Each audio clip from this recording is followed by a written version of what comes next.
हमारी संस्कृति, हमारे संस्कार सदा रहे हमारे साथ। भारत की पुरातन गाथाएं और महान संतों की वाणी। सब्सक्राइब करें तिलक कथाएं। शकुंतला और गोपाल को पता चल गया होगा। इसके पहले कि वो यहाँ पर आए, हमें यहाँ से दूर जाना होगा। जल्दी चलो माँ। माँ नहीं कोंडा जी, अब मुझसे और नहीं चला जाता। माँ, समझने की कोशिश करो। हमने रतन जी को धोखा दिया है। हाँ माँ, वो हमें पुलिस के हवाले कर सकते हैं माँ। करने दो।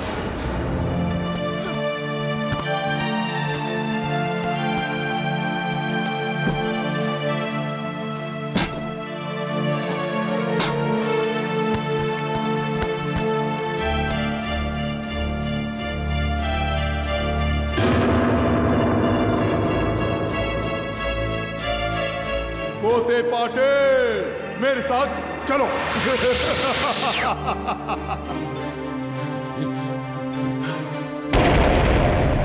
बहन जी।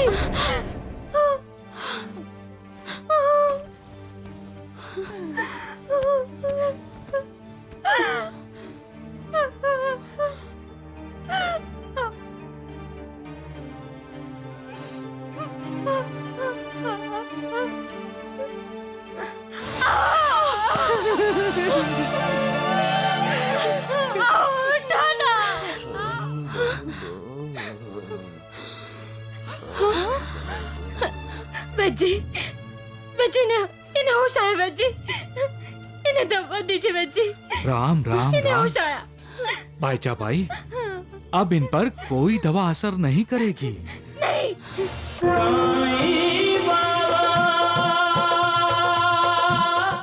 इस दुनिया में एक ही सच है और वो है साईं।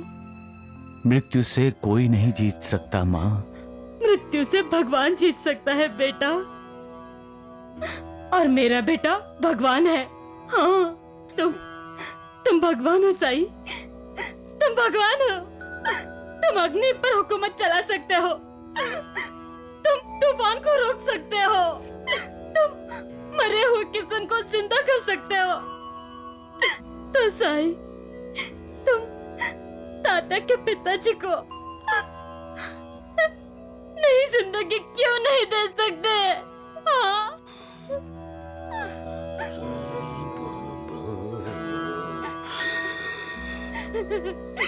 देखो, वो तुम्हें पुकार रहे हैं।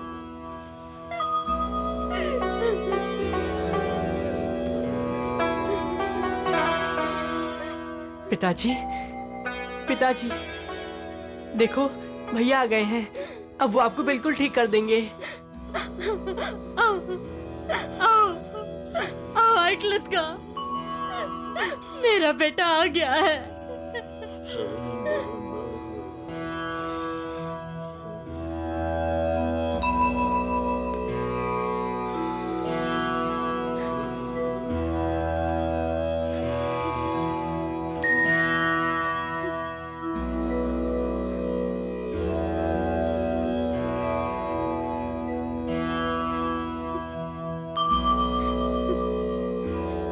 बेटा,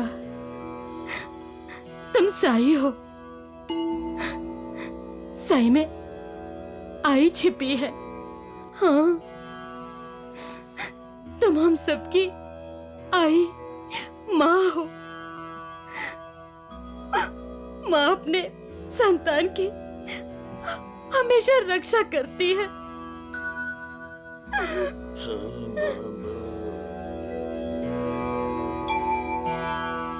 बेटा, तुम इनकी रक्षा करो। बचा लो इन्हें। सही, निभाओ अपना फर्ज। सही, बचा लो इन्हें। मैं अपना फर्ज निभाने ही तो आया हूं यहाँ। कोते पाटिल, मैं आ गया हूं कोते पाटिल।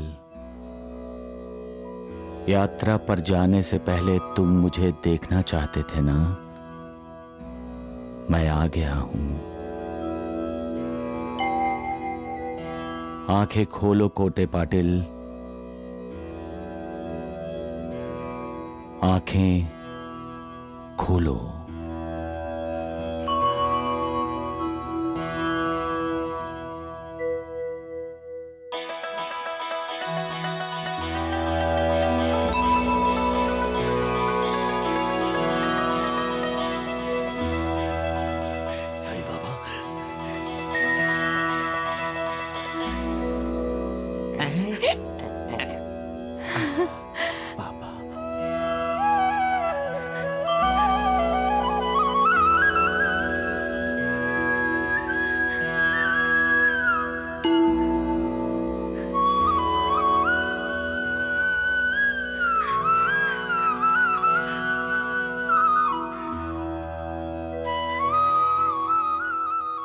साईं बाबा, बाबा, साईं बाबा,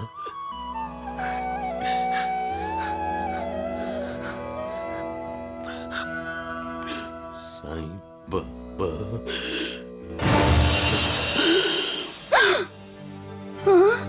पिताजी, आओ आओ पिताजी, आओ आओ, उठो ना, आओ आओ। अचानक चुप क्यों हो गए आप? हाँ, मेरी तरफ देखिए ना। हाँ, बोलिए ना। आओ आओ आओ। पिताजी,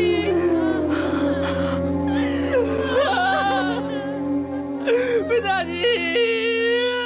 रहे पिता को ध्यान, पुत्र पर कोई आँच न आवे हो।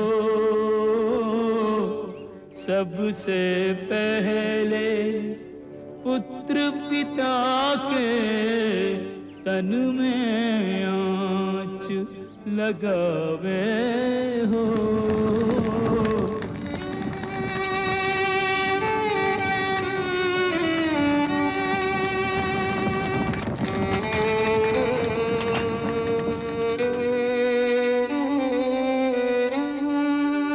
जीने वाला जाने वाले की सुधियां दोहरावे हो। जो हो जितना निकट उसे उतना ही मोह रुलावे हो। जो हो जितना निकट से उतना ही मोह रुलावे हो। साईनाथ, आपकी आंखों में आंसू? ये साईं बाबा हंस सकता है तो क्या रो नहीं सकता श्यामा? मैं भी तो तुम्हारी तरह इंसान हूं।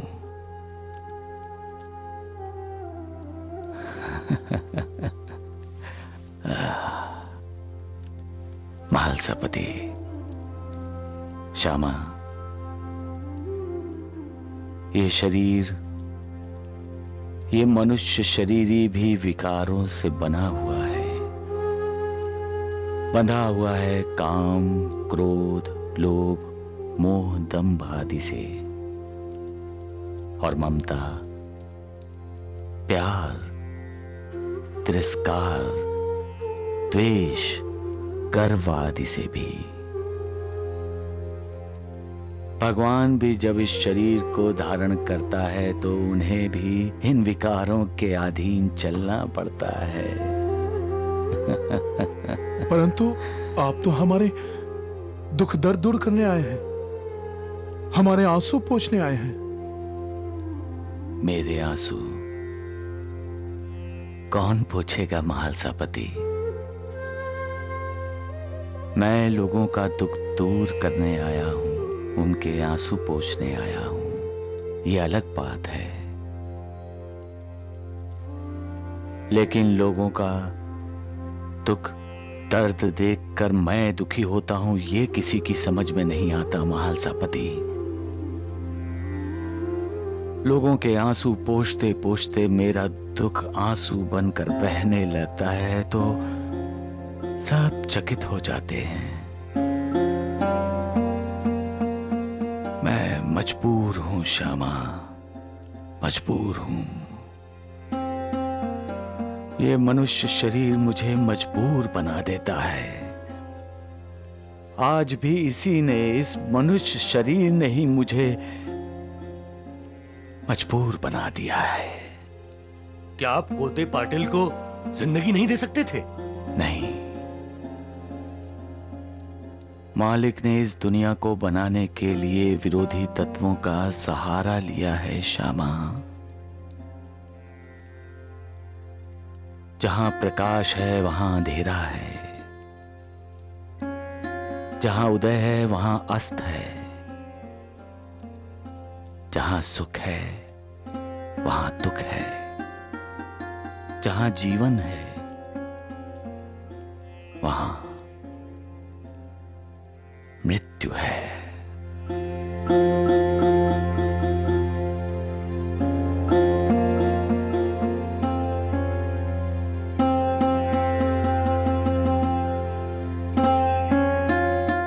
महालसापति, श्यामा, मैं बार बार जीवन मृत्यु के चक्कर में हस्तक्षेप करना नहीं चाहता हूं। इस चक्कर में हस्तक्षेप करने का मतलब है मालिक की बनाई हुई इस दुनिया का संतुलन बिगाड़ देना। बार बार आपने कोते पाटिल को बार बार जिंदगी दी थी। महालसापति, श्यामा, मनुष्य शरीर की मर्यादाओं पर विजय पाने के लिए मैंने तप किया था, लेकिन फिर भी मुझे मर्यादाओं में ही रहना पड़ता है। मनुष्य की हार का पहला कारण शरीर की मर्यादा ही है। और आज मैं हार गया हूं, और आज मैं अपनी मां और माई की नजरों में छोटा हो गया हूं, गिर गया हूं।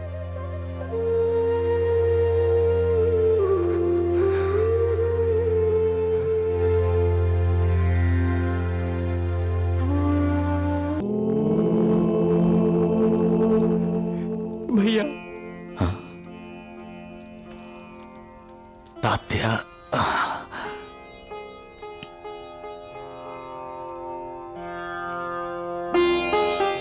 तात्या,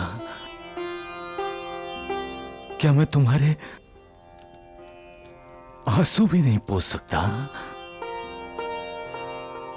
इतना पराया हो गया हूं मैं। ये आंसू बाहर आते ही क्यों है? तात्या,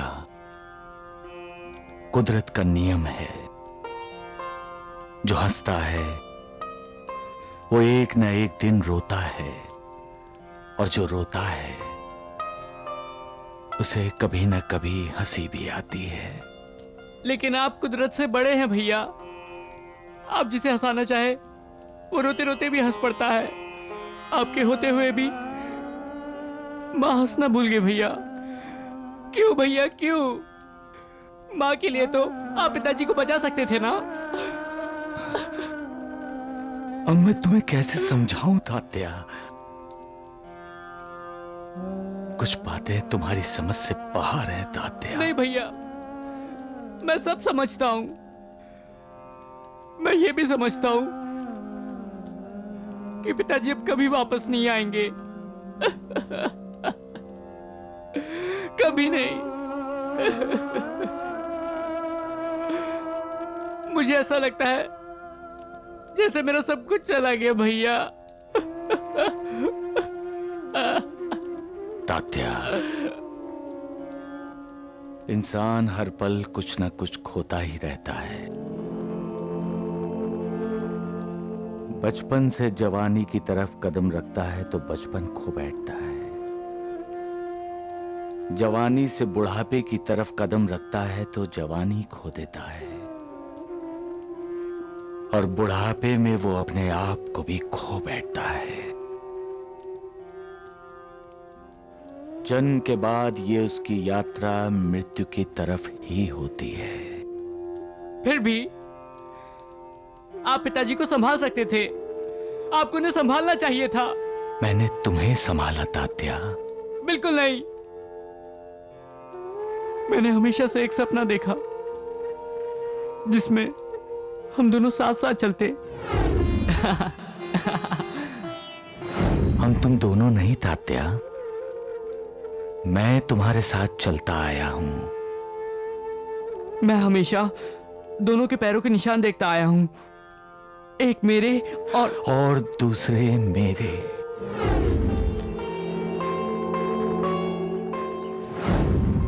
मैंने हमेशा तुम्हारा साथ दिया है तात्या।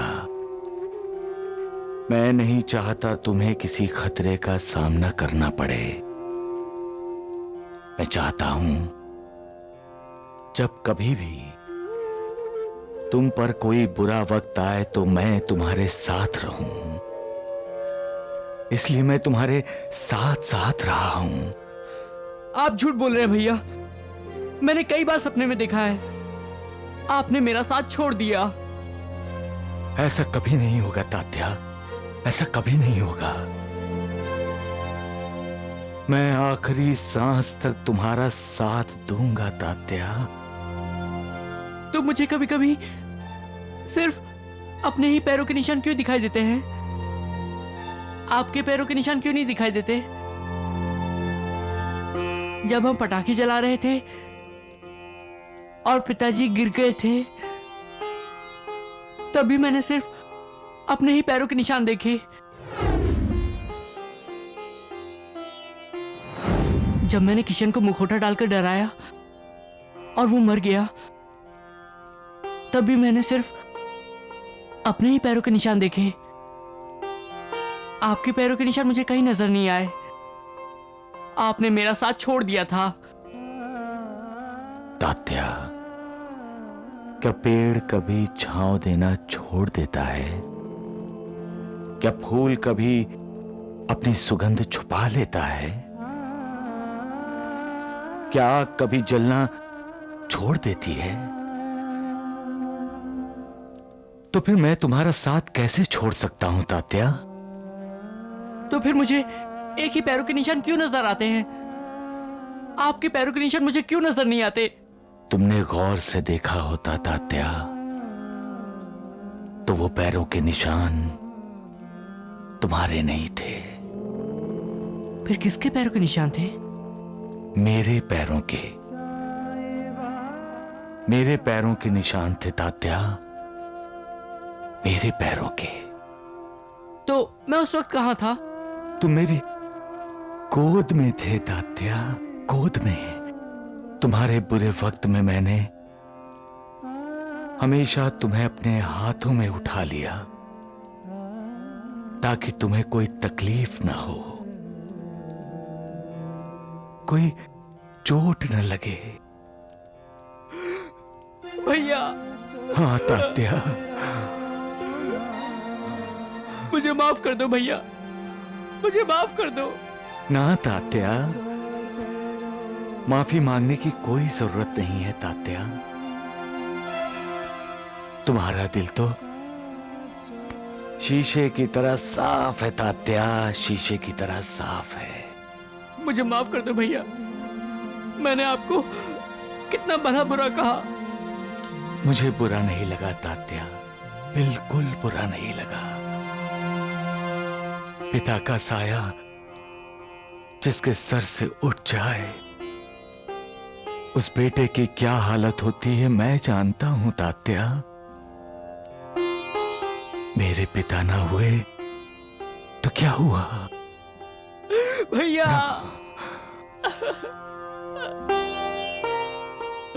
तात्या, मां कैसी है रे?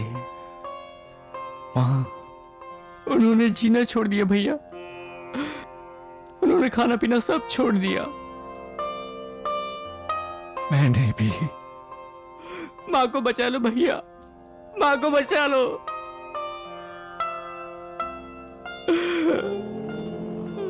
सबका मालिक एक। बैद जी, अरे बैद जी, क्या हुआ मूर्खों? तुम दोनों हमेशा भागे भागे क्यों आते हो? साईं बाबा आ रहा है, साईं बाबा। साईं बाबा? राम राम राम। देखे, चल हट।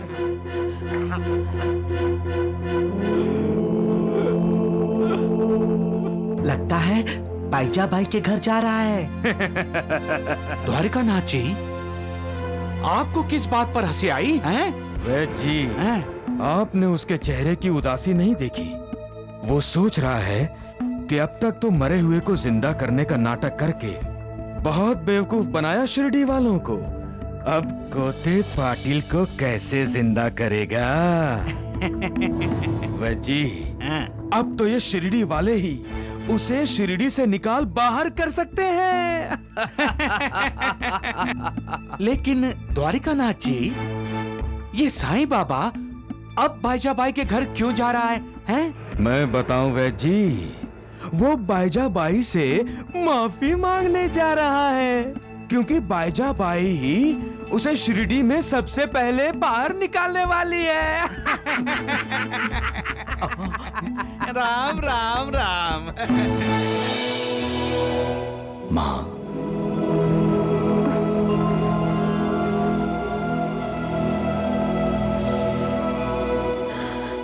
कौन हो तुम? आपका बड़ा बेटा। मां, बड़ा बेटा? बेटे का कर्तव्य जानते हो तुम? हाँ मां, बेटे का कर्तव्य है अपने माता पिता का आदर करना, उन्हें सुखी रखना। तो क्या तुमने अपना कर्तव्य निभाया? हाँ मां। इसे कर्तव्य समझते हो तुम? हाँ?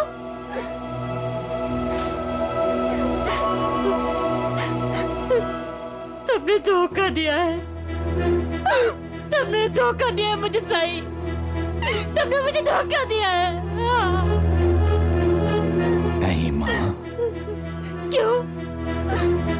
क्या तुम नहीं जानते थे गोते पाटिल कौन सी यात्रा पर जाने वाले थे?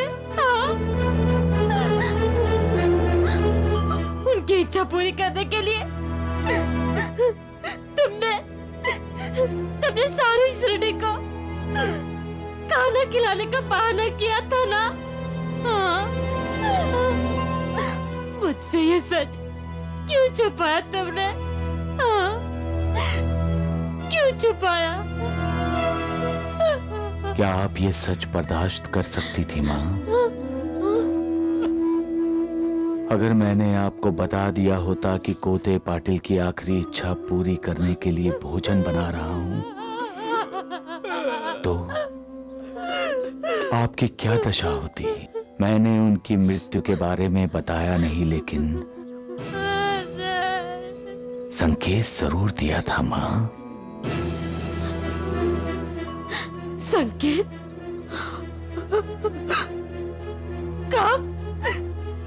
कब तूने संकेत दिया था? हाँ? जब उनकी मृत्यु हुई थी तब। हाँ? पिताजी की मौत हुई थी? लेकिन साईं बाबा, उनकी मौत तो अभी अभी हुई है। नहीं, दिवाली के दिन की बात है, याद करो मां। मैं भिक्षा मांगने आया था, तभी गोते पाटिल ने अचानक खांसते हुए दम तोड़ दिया था। पिताजी, पिताजी, पिताजी, पिताजी, पिताजी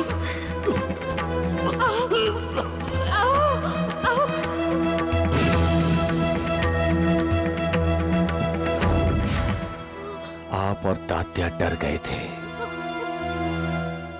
तभी मैंने घर के बाहर से आवाज दी, भिक्षाम देहि। उठिए ना, मां, उठिए। भिक्षाम देहि, भिक्षाम देहि। सही बेटा,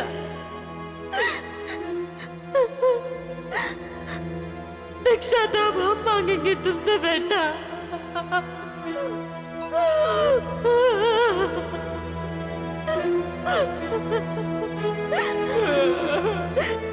तात्या, जाकर कह दे साहिब बेटे से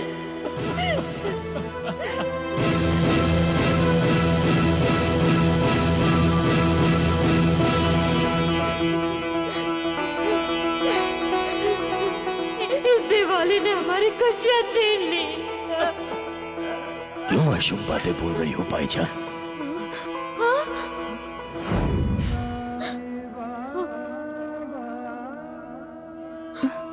याद करो मां, मैंने तो अपनी मां की आज्ञा का पालन किया और कोते पाटिल को जिंदगी दे दी। और मैंने सदा अपने माता पिता का आदर किया है मां, उन्हें हमेशा सुखी देखना चाहा है। इसलिए जब दूसरी बार दिवाली के समय कोते पाटिल पर मृत्यु हावी होने आई तो मैंने मृत्यु को रोक दिया। पाटिल जी, त्योहार का दिन है आज और आपने मेरे बच्चे को रुलाया। ये अच्छा नहीं किया आपने। कोई आपके बच्चे को त्योहार के दिन रुलाए तो क्या हुआ पाटिल जी? क्या हुआ? क्या हुआ आपको?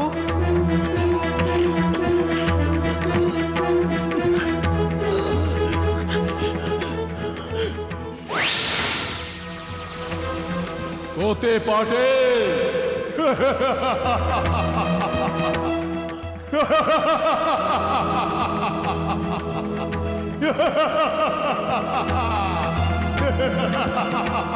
आओ कोते पाटिल, आओ मेरे साथ चलो।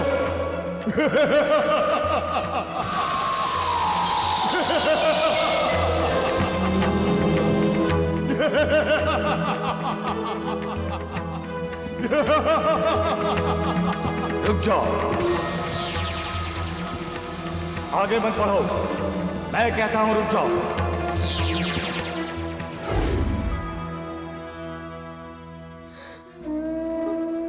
मैं बार बार मालिक के बनाए नियमों में हस्तक्षेप करना नहीं चाहता मां, और जिसका कार्यकाल समाप्त हो चुका है उसके कार्यकाल को बढ़ाने का मतलब है उसके नए जन्म के कार्यकाल को कम करना और पुरानी जिंदगी को बढ़ाना है मां, जो ठीक नहीं है।